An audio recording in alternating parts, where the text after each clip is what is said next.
नमस्कार, मैं हूं तनवीर सिंह कृष्णावत। जैसा कि आपको सबको पता है कि हमारे आदरणीय पूजनीय प्रातः सम्माननीय महाराणा प्रताप के ऊपर श्री गुलाब चंद जी कटारिया ने एक विवादित बयान दिया था और महापुरुष का अपमान किया था। उसी को लेके पूरे मेवाड़ में, राजस्थान में, पूरे भारत में, विश्व में इनकी आलोचना भी हुई और सर्व समाज के अंदर रोष व्याप्त हो गया। गुलाब चंद जी कटारिया ने महाराणा प्रताप के ऊपर आपत्तिजनक टिप्पणी वोटों की खातिर करी और उसके बाद माफ़ी भी मांग ली। एक बार नहीं, 2 बार मांग ली। माफ़ी अंतरात्मा से तो नहीं मांगी, इनके ऊपर जो प्रेशर था, इनके ऊपर जो आलोचना हुई, उसके बाद इन्होंने राजनीतिज्ञ के रूप में एक माफ़ी मांगी जो साफ दर्शाती है इनके भाव से, इनके शब्दों से। और साथ ही इन्होंने सोशल मीडिया पे एक विशेष अभियान चलाकर सही जातियों को आपस में, जाति को ही आपस में लड़ाने का काम किया, जो कि मैंने पहले भी इनको विनती करी थी, समझाया था, आग्रह किया था कि भाई साहब इस तरह की हरकतें शोभा नहीं देती उस उम्र में। अभी मैं काफ़ी टाइम से देख रहा हूँ, 12 तारीख के बाद से, कि माफ़ी मांगने के बाद हर जाति विशेष के लोगों को एक कोर कमेटी बना के सोशल मीडिया के माध्यम से डैमेज कंट्रोल टीम बनाई आपने। मैंने आपको पहले भी कहा था ये जातियों को आपस में लड़ाना बंद कर दीजिए। ना तो इस सर्व समाज की किसी राजनीतिक दल से दुश्मनी है, ना ही सर्व समाज ने किसी राजनीतिक दल से कोई वास्ता रखा है। हमारा बहुत स्पष्ट और बहुत सीधी बात थी कि आपने महापुरुषों के ऊपर, जातियों के ऊपर आप राजनीति मत करो। आपकी उम्र हुई है 77 साल। मैंने आपको पहले भी आग्रह किया था कि आप हमारे बुजुर्ग हैं, आप घर बिराजो, आराम से बिराजो, आपको कोई तकलीफ नहीं होगी। आप फिर मैदान में आने की बात कर रहे हो, जो कि बहुत मुश्किल भरा रहेगा आपके लिए। मैं आपको पहले भी निवेदन कर चुका हूँ, आग्रह कर चुका हूँ, ये मेरी भाषा में है, ये मेरे संस्कार हैं, इसलिए मैं आपको आदर से बोल रहा हूँ। आप जैसे संस्कार हमारे में नहीं है। आपने जो बोला था वो मेवाड़ के बच्चे से लेकर बुजुर्ग तक सबको दिल में चुभा। आपने हमारे लोक देवता के बारे में गलत बात करी। अब आप कहते हो हिंदुओं से, मुगलों से, क्या हकीम खान सूरी मुगल नहीं थे? क्या भीलू राणा आदिवासी समाज से थे, भील समुदाय से थे? क्या वो महाराणा प्रताप के साथ नहीं थी? क्या महाराणा प्रताप अकेले लड़ाई लड़े? 36 कौम के साथ लड़ाई लड़े। 36 कौम का मतलब होता है एक परिवार के जैसे लड़ाई लड़े। वो मंगरे फिरे, भूखे प्यासे, जिस तरह से संघर्ष किया, आप ही के भामाशाह ने वहाँ पर उनको सहयोग किया। हमने भामाशाह के लिए कभी कोई 2 शब्द नहीं बोले। क्या कर रहे हो आप? आज फिर जातियों को लड़ा रहे हो आपस में। देखिए गुलाब चंद जी, मैं आपको पूर्व में भी निवेदन कर चुका हूं, मैं आपको वापस निवेदन कर रहा हूं, मैं सर्व समाज की तरफ से आपसे निवेदन कर रहा हूं, क्योंकि मैं भी आपके से 19 साल से जुड़ा हुआ हूं। मैं आपको साफ कह रहा हूं, हमारा किसी राजनीतिक दल से झगड़ा नहीं है, हमारा किसी से कोई दल नहीं। आपने व्यक्तिगत रूप से टिप्पणी करी और राजनीतिक रूप से उसका जवाब दे रहे हो। आपकी ये दोहरी नीतियाँ है ना, ये समाज को बिखेरती है। आप अपनी हरकतों से बाज आ जाओ। बच्चा जानता है आपकी हरकतें क्या है, और आपने जो टिप्पणी करी ना उसका जवाब आपको ही देना है। माफ़ी मांगने से काम नहीं चलेगा।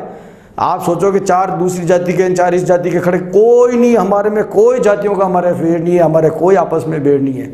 36 कौम इस मेवाड़ में पीछो लगा पानी पीते हैं, तो वो किसी जाति विशेष का पानी नहीं पीते हैं। 36 कौम इसी पीछो लगा पानी पीते हैं, इसी जयसमंद का पानी पीते हैं हम लोग। और जो हम पानी पीते हैं उसके हिसाब से हमारी विचारधारा बहुत शुद्ध है। आपके जैसे नहीं, हम दोहरी मानसिकता लेके चलते हैं। और मैं आपको चेता रहा हूँ और बार बार चेतावनी दे रहा हूँ कि आप मान जाइए।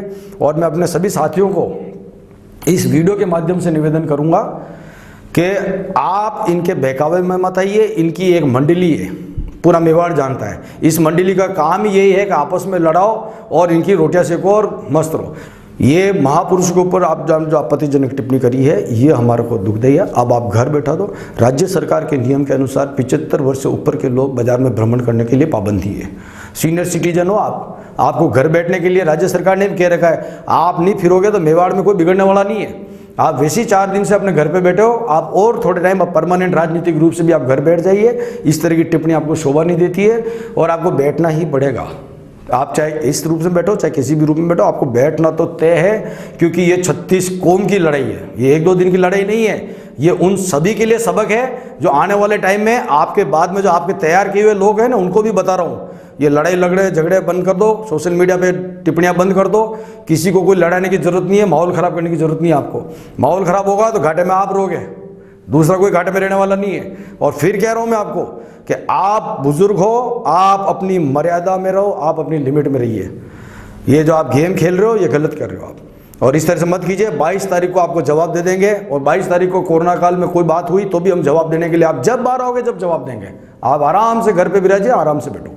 आपको इस तरह से किसी हरकत में आपको शामिल नहीं होना चाहिए। और फिर कह रहा हूँ, हमारे महाराणा प्रताप के बारे में, 36 कौम के बारे में कोई भी आपस की बात नहीं करें।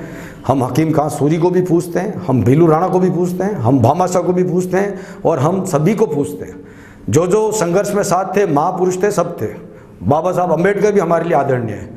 हम सभी महापुरुषों का सम्मान करते हैं। आप जातिगत वैमनस्य पैदा मत कीजिए, ये बहुत बड़ा अपराध कर रहे हो आप, और इस पर आप पाबंदी लगाइए तुरंत प्रभाव से।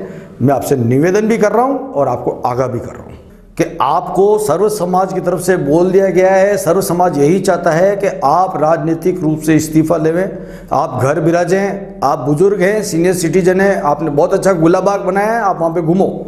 आप राजनीति के लायक अब नहीं रहे, और इसलिए नहीं रहे क्योंकि आप अब महापुरुषों के बारे में बोलने लग गए।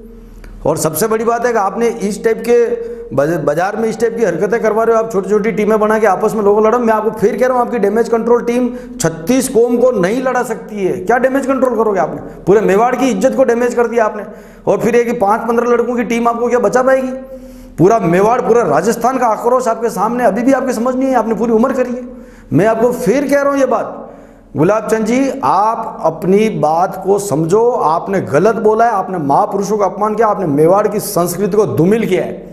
और इसके बाद मैं आपको कह रहा हूं, इसमें कोई राजनीतिक दल शामिल नहीं है, कोई राजनीतिक व्यक्ति हमारे को, कोई हम उसमें नहीं बात कर रहे हैं कि कोई हमारे शामिल है। 36 कौम है, हिंदू, मुस्लिम, सिख, ईसाई, सब जो इस मेवाड़ में पानी पीते हैं, जिनका इस मेवाड़ की धरा से नाता है, वह सब एकजुट और लामबंद होकर आपकी आलोचना कर रहे हैं। और मैं इसलिए कह रहा हूं क्योंकि मैंने भी 19 साल आपके साथ बिताए। मैं आपकी पूरी मानसिकता को बहुत अच्छी तरह जानता हूं।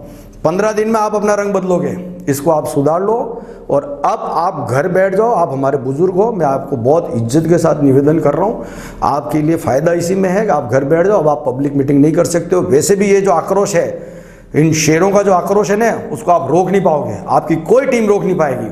और ये लामबंद है, और आज नहीं, 30 दिन नहीं, 60 दिन नहीं, 90 दिन आक्रोश तो आपको झेलना ही पड़ेगा। मैं आपको फिर चेता रहा हूँ, आप मान जाइए। और लोगों से निवेदन करूंगा कि जब भी कटारिया जी आपको मिले, आप इनसे इस बारे में स्पष्टीकरण मांगिए, क्योंकि ये सर्व समाज की आवाज़ है, किसी एक जाति, एक समाज, एक व्यक्ति विशेष की आवाज़ नहीं है।